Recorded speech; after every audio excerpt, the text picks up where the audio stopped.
JD Converse একাডেমির পক্ষ থেকে অভিনন্দন। আমি মেহেদি হাসান। আজকে আমি আপনাদেরকে নতুন আরেকটি সিরিজ দিতে চাচ্ছি, তা হলো তরঙ্গ। এই তরঙ্গ ব্যাপারটি আমাদের সবার লাইফেই খুব গুরুত্বপূর্ণ। সো আপনি যদি পড়াশোনা না করেন, আপনি তরঙ্গ সম্পর্কে ভিডিওগুলো দেখতে পারেন। আর এটা এসএসসিতে অনেক বেশি গুরুত্বপূর্ণ, কারণ এটা এসএসসির বিভিন্ন এক্সামে কোশ্চেন এসে থাকে। আর আমি যাদের জন্য সিরিজটি করতে চাচ্ছি, যাদেরকে উদ্দেশ্য করে বা যাদের সিলেবাস অনুযায়ী, তারা হলেন এইচএসসি প্লাস অ্যাডমিশনের জন্য। আমার মেইন উদ্দেশ্য হলো যে এই তরঙ্গের যত যাবতীয় কিছু রয়েছে আমি সব বিষয়গুলো নিয়ে কথা বলবো। তারপর এটা মূলত এইচএসসির সিলেবাস অনুযায়ী আমি আপনাদেরকে এই সিরিজটি দেব। এই সিরিজটি দেখতে গেলে আপনি যদি দেখা গেছে সায়েন্সের স্টুডেন্ট হয়ে থাকেন তাহলে তো আপনার এক্সামের জন্যই লাগবে, বাট আপনি যদি আর্টসের স্টুডেন্ট হয়ে থাকেন তাহলে তো আপনার এটা দরকার নাই। আপাত দৃষ্টিতে আপনার এটা মনে হবে না, একদমই না, কারণ এটা আপনার লাইফে অনেক অনেক বেশি ইম্পর্টেন্ট বা দরকার লাগবে। কারণ আপনি যখন চাকরির পরীক্ষা দিতে যাবেন তখন মাঝে মধ্যেই কিছু কোশ্চেন কিন্তু তরঙ্গ থেকে আসে। এটা আপনি একটু চাকরির যে বইগুলো রয়েছে, যেগুলো প্রিভিয়াস কোশ্চেন আছে, সেগুলোতে একটু দেখতে পারেন, দেখবেন তরঙ্গ রিলেটেড মাঝে মাঝেই কিছু কিছু কোশ্চেন আসে। তাহলে আমি একদম বেসিক লেভেল থেকে তরঙ্গের ব্যাপারটি নিয়ে আপনাদের সাথে আলোচনা করব। আমি এই ব্যাপারে অনেক বেশি জানি তা না, আমি যে একদম জানি না তাও না, আমি মোটামুটি কিছু জিনিস জানি, যেই জিনিসগুলো আপনাদের সাথে শেয়ার করব। আর আমার পার্সোনাল লাইফে আমাকে যারা যারা চিনেন তারা অবশ্যই জানেন যে আমি খুব অলস প্রকৃতির লোক একটি। আর অলস মানুষরা সবসময় চায় খুব সহজে বা শর্টকাটে তার কাজগুলো করে ফেলতেন। আমি এই জন্য এই অধ্যায়গুলো আমার কাছে সহজ লাগতো এই কারণেই, কারণ আমি চাইতাম যেন এটা একটা 10 ঘন্টার পড়াশোনা থাকলে বা অনেক বেশি পড়াশোনা থাকলে সেটা কিভাবে খুব শর্টকাটে পড়ে ফেলা যায় এবং অল্প টাইমে কিভাবে আমি আমার অধ্যায়টি শেষ করে ফেলতে পারবো। সেই জায়গা থেকে আমি প্রতিটি অধ্যায় খুব সামারি আকারে পড়ে ফেলতাম এবং আমি বিভিন্ন বোর্ডের কোশ্চেনগুলো সলভ করার চেষ্টা করতাম, দেখতাম কি কি কোশ্চেন আসে। সেই কোশ্চেনগুলো সলভ করতে গিয়ে আমি তরঙ্গটি খুব সহজভাবে আমার মাথায় বা মেমোরিতে আমি সেভ করে নিয়েছি। আর সেই বিষয়গুলো আপনাদের সাথে একটু শেয়ার করতে চাইবো। যদিও আমি এটার একদম ডিপলি জানি না বা আমার এটা সম্পর্কে জ্ঞান একদমই কম, তাই আমার অনেক কিছুই ভুলও থাকতে পারে, কারণ আমি অনেক জায়গায় ভুল কিছু শিখে থাকলে সেটা আপনাদের সামনে ওইটাই উপস্থাপন করলে সেটা ভুলই দাঁড়াবে, কারণ আমি তো আর বিজ্ঞানী না, আর আমি এটা ক্রিয়েটও করিনি। আর আমি জাস্ট এক জায়গা থেকে শিখেছি আর আরেক জায়গায় আমি ট্রান্সফার করে দিচ্ছি, অর্থাৎ আপনি বলতে পারেন আমি একদম কপি করতেছি অন্য বিজ্ঞানীদের বা অন্যান্য রাইটারের বই থেকে আমি আপনাদের কপি করে পেস্ট করে দিচ্ছি। জাস্ট এই ব্যাপারটির উপর ভিত্তি করে আপনি এই তরঙ্গ ব্যাপারে যদি একটু ডিটেলস জানতে চান, তার আগে আমি একটু ইন্ট্রো বলতেছি। জাস্ট আজকের এই প্রথম ভিডিওটি আপনি চাইলে স্কিপও করতে পারেন, কারণ প্রথম ভিডিওতে আসলে তেমন কোনো পড়াশোনা নাই। আমি জাস্ট তরঙ্গ সম্পর্কে একটু ধারণা দিব যে আসলে তরঙ্গটা আমাদের কাজে লাগে কি না, আপনি এই তরঙ্গটা কেন শিখবেন বা এই তরঙ্গ সম্পর্কে আপনার কেন জানা দরকার, এই তরঙ্গ দিয়ে কি হবে বা এইগুলো শিখে আমাদের লাভ কি বা এগুলোর উদ্দেশ্য কি, আমি সেই বিষয়ে একটু বলবো। তাহলে প্রথমেই আমি যদি তরঙ্গ সম্পর্কে বলতে চাই, তরঙ্গ আমাদের জীবনে কি দরকার, আমি কেন বললাম যে আমাদের তরঙ্গ আমাদের প্রতিনিয়ত দরকার। এর মেইন একটা কারণ হলো, দেখুন আপনি যদি এমন হয় পৃথিবীতে হঠাৎ করে যদি এমন হয়ে যায় যে আর কোনো সাউন্ড নাই পৃথিবীতে, যেমন আপনি কথা বলতেছেন এটারও কোনো সাউন্ড নাই, অপোজিট সাইড থেকে কেউ কথা বলতেছে এটারও কোনো সাউন্ড নাই, মানে কোনো শব্দই পাচ্ছেন না, মানে কোনো সাউন্ডই নাই, তখন আপনার এই পৃথিবীতে বসবাস করা কতটুকু পসিবল, আপনি কতক্ষণ থাকতে পারবেন একদম শব্দ ছাড়া? আপনি একটু নিজেই থিঙ্ক করে দেখুন তো। তাহলে এই শব্দটা কি বা এই শব্দটা কিভাবে সৃষ্টি হয় বা এই শব্দ কোথা থেকে আসে? যেমন এই যে আমি কথা বলতেছি, আপনি শুনতেছেন, এটা একটা শব্দ। যদি এরকম হইতো আমি কথা বলতেছি, লড়তেছি, বাট আপনি কোনো শব্দই শুনতে পান না, তখন কি আপনার এটা মনে হতে পারে যে আপনার কানে প্রবলেম?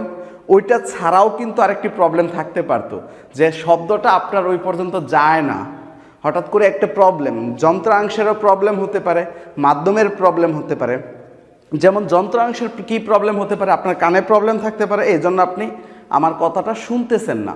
আরেকটি প্রবলেম থাকতে পারে একটা মাধ্যম, আমি যে কথা বলতেছি, যেমন আপনি যে ডিভাইস দিয়ে আপনি আমার কথাটা শুনতেছেন ওই ডিভাইসটি সমস্যা থাকতে পারে, এই মাধ্যমটাও প্রবলেম হতে পারে, আপনি কথা শুনতে পাচ্ছেন না। তাহলে দেখুন এই কথা শোনাটা কিন্তু খুব গুরুত্বপূর্ণ। আর এই কথা এক জায়গা থেকে আরেক জায়গায় শুনতে গেলে একটি সাউন্ড লাগে, সাউন্ড বা শব্দ লাগে। এই শব্দটাই আমাদের জানা দরকার বা এই শব্দের ডিটেলস জানা দরকার, যে আসলে আমি কথা বলতেছি, আপনি শুনতেছেন, এই সাউন্ডটা আপনার কাছে যাচ্ছে কিভাবে, সেই বিষয়টি হলো তরঙ্গ।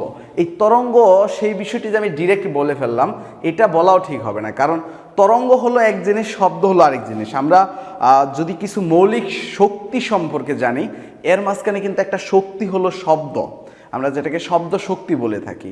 তাহলে সেই শব্দটা তৈরি করার জন্য যে শক্তি দরকার, সেই শক্তিটাই হলো তরঙ্গ শক্তি। আমি কথা বলতেছি, কথা সৃষ্টি হচ্ছে, একটা সাউন্ড সৃষ্টি হচ্ছে, সেটা কিভাবে সৃষ্টি হচ্ছে এটা কি আপনি কখনো চিন্তা করেছেন? অনেকেই চিন্তা করেছেন আমি জানি, বা অনেকেই 6, 7, 8, 9-এ আপনি পড়েছেন ব্যাপারটা, যে আমাদের এইখানে একটি কণ্ঠনালী আছে, কণ্ঠনালীতে কম্পাঙ্কের সৃষ্টি হয় এবং ওই জায়গা থেকেই কিন্তু শব্দের সৃষ্টি হয়।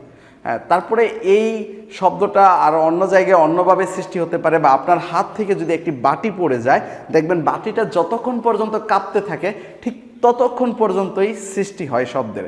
তাহলে এই কম্পন থেকেই কিন্তু শব্দের সৃষ্টি, আর এই কম্পনটাকে আমরা তরঙ্গ বলতে পারি কিছু বিশেষ শর্ত সাপেক্ষে, তখনই আমরা সেই শব্দগুলো পেয়ে থাকি। তার মানে একটি শব্দ তৈরি হতে গেলে সেই জায়গায় একটি তরঙ্গ থাকতে হবে, তরঙ্গ না থাকলে শব্দ সৃষ্টি হবে না। অনেক সময় দেখবেন কম্পন হচ্ছে বাট শব্দ হচ্ছে না, তখন ওই জায়গাতে কিছু প্রবলেম রয়েছে, আসলে কম্পন হচ্ছে শব্দ হচ্ছে না। যেমন আমি এটা কাঁপাচ্ছি বাট এটা থেকে কিন্তু আপনি শব্দ পাচ্ছেন না, কিন্তু আমি কথা বলতেছি, আমার কণ্ঠনালী কাঁপতেছে, বা আমি একটা বাটি ফেলে দিলাম, তখন দেখবেন ওই বাটিটি কম্পনের ফলে আপনি শব্দ শুনতে পাচ্ছেন। তখন এই জায়গা থেকে বোঝা যায় যে কম্পন হলেই যে শব্দ হবে তা কিন্তু না। আবার আরেকটি ব্যাপার রয়েছে যে এই জায়গাতে আমরা আমি যে কথাটা বললাম এই কথাটাতে কিন্তু ভুল রয়েছে, আপনি কিন্তু বুঝতে পারেননি আসলে ভুলটা কি। আমি কিন্তু আপনাকে বলেছি যে কম্পন সৃষ্টি হলেই শব্দ সৃষ্টি হয় না, এটা কিন্তু একদমই পুরোপুরি একটা ভুল কথা। কারণ আমি ফার্স্টে আপনাকে কনফিউজিং করলাম যে আসলেই আমরা এইরকমই ধারণা করে থাকি যে আমি এটা কাঁপাচ্ছি বাট শব্দ সৃষ্টি হচ্ছে না, না এটা কিন্তু না। কম্পন সৃষ্টি হলেই শব্দ সৃষ্টি হবে। দেখুন আমি কোথায় ভুল বলেছিলাম এবং আবার কোথায় সংশোধন করতেছি, এই ব্যাপারটি খেয়াল রাখবেন। কারণ একটু আগে আমি বলেছি কম্পন হলেই সৃষ্টি হয় না, আবার এখন বলতেছি কম্পন হলেই শব্দ সৃষ্টি হয়। তাহলে দেখুন তো এটাতে আমি কাঁপাচ্ছি বাট এটা শব্দ গেল কোথায়? এটা শব্দ আসলে প্রবলেমটা হলো আমাদের যে মেশিনটি রয়েছে সেটার মধ্যেই প্রবলেম, আমার কানে প্রবলেম। আপনাকে আমি প্রথমেই বলেছিলাম আপনি যদি কথা শুনতে না পান তাহলে দুইটা জায়গায় প্রবলেম হতে পারে, একটা হলো মাধ্যমের আর একটি হলো আপনার যন্ত্রাংশের। তাহলে আমার কানে প্রবলেম, আমি এটা শব্দ শুনতে পাচ্ছি না। হ্যাঁ রিয়েলি আমার কানে প্রবলেম, কারণ কি জানেন, আমার কানের যে ধারণ করার ক্ষমতা, শব্দ যে ধারণ করার ক্ষমতা তার কিন্তু একটা লিমিট রয়েছে। আপনি হয়তো ভাবতেছেন এটা আমি লড়াচ্ছি শব্দ সৃষ্টি হচ্ছে আর এই শব্দটা আমি শুনতে পাচ্ছি না, বাট একটা পশু বা একটা পাখি কিন্তু শুনে যেতে পারে যদি তার শ্রাব্যতার সীমা এই পর্যন্ত থাকে। যেমন কিছু শব্দ দেখবেন অনেক সময় আমরা শুনতে পাই না, ওই শব্দগুলো আবার অন্য পশু পাখি কিন্তু শুনতে পায়। তাহলে এই জায়গাটাতে আমাদের একটা যে প্রবলেমটি ছিল এই প্রবলেমটি কিন্তু সবারই সমাধান করা উচিত। যে প্রবলেমটা কি? প্রবলেমটা হলো আমরা ফার্স্টেই মনে করি কম্পন সৃষ্টি হলেই শব্দের সৃষ্টি হয় না। এটা অনেক সময় আমাদের এই প্রবলেমটি থাকে, কম্পন সৃষ্টি হলেই শব্দের সৃষ্টি হয় না। কিন্তু না, কম্পন সৃষ্টি হলে 100% শব্দ সৃষ্টি হবে, সেটা যেই শব্দই হোক না কেন 100% শব্দ সৃষ্টি হবেই হবে। আর সেকেন্ড কথা হলো, তাহলে এটা কাপাকাপির ফলে যে আমি শব্দটি শুনতে পেলাম না, তাহলে এই প্রবলেমটা কি? এই কম্পনের ফলে যে শব্দের সৃষ্টি রয়েছে ওই শব্দের শ্রাব্যতার সীমা আমি ওর সীমার ভিতরে নেই, আমি শ্রাব্যতার সীমা অতিক্রম করে ফেলেছি, তাই আমার এই কম্পনের ফলে শব্দ সৃষ্টি হয়েছে, ওইটা কিন্তু আমি শুনতে পাইনি। তাহলে আপনি কিন্তু এই জায়গাটাতে কখনোই কনফিউজড হবেন না, কারণ এটা সিম্পল একটা ব্যাপার, বাট আমাদের বাস্তব লাইফে আমরা অনেক সময় কনফিউজড হয়ে যায় যে আসলে এইখানে কি শব্দ সৃষ্টি হলো কি হলো না। যেখানেই কম্পন সৃষ্টি হোক সেখানেই শব্দ সৃষ্টি হবে। তাহলে অনেকের একটা কোশ্চেন থাকে যে ভাইয়া আমি যে এই হাঁটাহাঁটি করতেছি, হাত লড়াচ্ছি, এইখানেও কি শব্দ সৃষ্টি হচ্ছে? হ্যাঁ, 100% শব্দ সৃষ্টি হচ্ছে। আপনি আপনার বাস্তব লাইফে একটি পরীক্ষা করে দেখতে পারবেন। একটি কুকুর ঘুমিয়ে রয়েছে, আপনি পাশ দিয়ে খুব আস্তে আস্তে আস্তে আস্তে হেঁটে যাবেন, দেখবেন কুকুরটি কিন্তু সজাগ হয়ে যায়। তাহলে ওইখানে তো আপনি শব্দ করেননি, কুকুর তো ঘুমন্ত অবস্থায় ছিল, তাহলে সে কিভাবে শব্দ শুনতে পেল? তখন কিন্তু এটার সবচেয়ে বড় কথা হলো কুকুরের শ্রাব্যতার সীমা, আপনি যে একদম আস্তে আস্তে হেঁটে গেলেন ওটা তার লেভেলে চলে গিয়েছে এবং সে কিন্তু ওই জায়গা থেকে শব্দটা শুনতে পেয়েছে। আবার আরেকটি ব্যাপার রয়েছে এরকম বাদুড়ের ক্ষেত্রে, আপনারা অবশ্য বাদুড়ের ক্ষেত্রে বাস্তব লাইফের পরীক্ষাটা খুব কমই করেন, কারণ যারা শহরে থাকেন তারা তো অনেক সময় বাদুড়টাই চিনেন না, বাদুড়টা দেখতে কেমন বা বাদুড় কি প্রাণী নাকি গাছ, এটা নিয়েও অনেকে কনফিউজড হয়ে যায়। যাই হোক, আমি ওই ব্যাপারে কথা বলতে চাচ্ছি না, আমি বলতে চাচ্ছি এই বাদুড় কুকুর এদের শ্রাব্যতার সীমা কিন্তু অনেক হাই লেভেল পর্যন্ত, এটা কিন্তু আপনাকে জানতে হবে। আমি অবশ্যই পরের ভিডিওগুলোতে বলবো, আমি জাস্ট এখানে ইন্ট্রোডাকশন বলতেছি, আপনি চাইলে এই ভিডিওটি স্কিপ করতে পারেন, কারণ আমি এই জায়গায় আমাদের তরঙ্গ বা শব্দ এইগুলো সম্পর্কে আমাদের বাস্তব লাইফে কী দরকার বা কেন দরকার সেই ব্যাপারগুলোই কিন্তু আমি বোঝানোর বা আমি বলার চেষ্টা করতেছি। আর সবথেকে বড় কথা হলো আমরা যদি এই শব্দ সম্পর্কে জানতে চাই তাহলে আমাদের এই তরঙ্গ সম্পর্কে জানতে হবে। এই তরঙ্গটা সৃষ্টি হয় কম্পন থেকেই, বা এই কম্পনের ফলে যা সৃষ্টি হচ্ছে, মানে কম্পন যেই কথা সেটাই আমরা তরঙ্গ বলতে পারি। আমরা তরঙ্গের একটা ভালো সংজ্ঞা পরের ভিডিওতে দেখব, অবশ্যই দেখব। আর শব্দ সম্পর্কে আরেকটি মানুষের ভুল ধারণা থাকে যে আসলে শব্দ মনে হয় কোনো মাধ্যম লাগে না। যেমন আমি আপনার সামনে সরাসরি যখন কথা বলি তখন তো কোনো মাইক লাগাই নাই, বা আমি কোনো বোর্ড লাগাই নাই, বা কোনো ফাইবের ভিতর দিয়ে কথা বলি নাই, তাহলে শব্দটা যাচ্ছে কিভাবে? শব্দটা যাচ্ছে কিন্তু এইখানেও একটি মাধ্যম রয়েছে, সেই মাধ্যমটি কিন্তু বায়ু। তাহলে শব্দ এক জায়গা থেকে আরেক জায়গায় যাইতে গেলে দুইটা প্রসেস লাগে, একটা হলো মাধ্যম লাগবে, আরেকটি হলো যে শুনবে ওই শোনার জন্য তার একটি রিসিভার লাগবে, তার হয়তো কানের পর্দা লাগবে, বা একটা মেশিন লাগবে, বা একটা রেকর্ড করার জন্য একটা যাই কিছু হোক তাই কিছু লাগবে, কিন্তু কিছু ছাড়া কিন্তু আপনি শব্দ শুনতে পাবেন না। যেমন চাঁদে যখন বাতাস নাই তখন ওই জায়গায় গিয়ে কথা বললে কিন্তু একজন আরেকজনের সাথে কথা বললে কথা শুনতে পাবে না। বা আপনি অন্য কোনো গ্রহে গিয়ে যদি বসবাস করেন তাহলে যে প্রথমেই আমি বলেছিলাম না যে পৃথিবীতে যদি শব্দ না থাকে তখন আপনার কি হবে? হঠাৎ করে ধরুন পৃথিবী থেকে সব বায়ু উধাও হয়ে গেল, মানে কোনো বায়ুই নাই, বাট আপনি সিলিন্ডারের অক্সিজেন নিয়ে বেঁচে আছেন, বাট কোনো শব্দ শুনতে পাচ্ছেন না। আপনি ফোনের একটি রিংটোন দিচ্ছেন, বাই দিচ্ছেন, কোনো শব্দই আসবে না, তখন আপনার লাইফটি কেমন হতে পারে আপনি একটু চিন্তা করে দেখুন। তার মানে এটা হলো আল্লাহর নিয়ামত, আমরা এই বায়ু পাচ্ছি, আর এই বায়ু থেকেই কিন্তু আমরা এক জায়গা থেকে আরেক জায়গায় আমাদের যে কমিউনিকেশন সিস্টেমটা রয়েছে এটা কিন্তু ট্রান্সফার করতে পারতেছি। বিশেষ করে আপনি এই ভিডিওটি দেখতেছেন যখন এটা অনলাইন থেকেই দেখবেন, এটা কিন্তু শব্দের মাধ্যমেই এই বায়ুর একটি প্রসেসের মাধ্যমেই কিন্তু যাচ্ছে। আপনার যদি নেটওয়ার্কটি না থাকতো তাহলে কিন্তু হতো না। আর এই নেটওয়ার্কটি কিন্তু আপনি ফোনের সাথে কানেকশন দিয়ে করতেছেন, কিন্তু এই ব্যাপারটি কিভাবে আসতেছে? ওয়্যারলেস সিস্টেমে আসতেছে। তার মানে এটাও কিন্তু সেই বায়ুটাকে কাজে লাগিয়ে আসতেছে। তার মানে আপনি যাই কিছু করেন না কেন আমরা কিন্তু একটি মাধ্যম নিচ্ছি, আর সেকেন্ড হলো একটি রিসিভার নিচ্ছি, সেটা আপনার কানই হোক বা একটি টাওয়ারই হোক বা একটি মোবাইলের ডিভাইসই হোক, এই দুইটা প্রসেসই কিন্তু আমরা শব্দটা শুনতে পাই। তাহলে এটা শিখে আমরা কি করব? এটা তো আমরা আমাদের ন্যাচারালি আমাদের বাস্তব লাইফে দরকার, বাট এটা শিখে আমাদের কি হবে?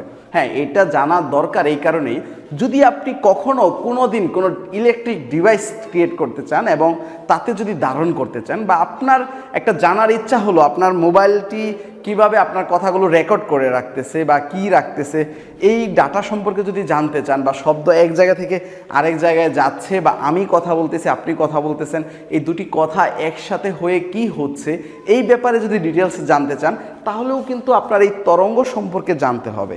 আর এই তরঙ্গ আমাদের লাইফে খুবই গুরুত্বপূর্ণ। এর মেন কারণ হলো একটাই, আমাদের কমিউনিকেশন সিস্টেমে এই তরঙ্গটা ইউজ করে থাকি। আর এটা আমি এই ভিডিও সিরিজটি ক্রিয়েট করব তরঙ্গের যে এইচএসসির সিলেবাসটি রয়েছে, এইচএসসির সিলেবাসের উপর ভিত্তি করে।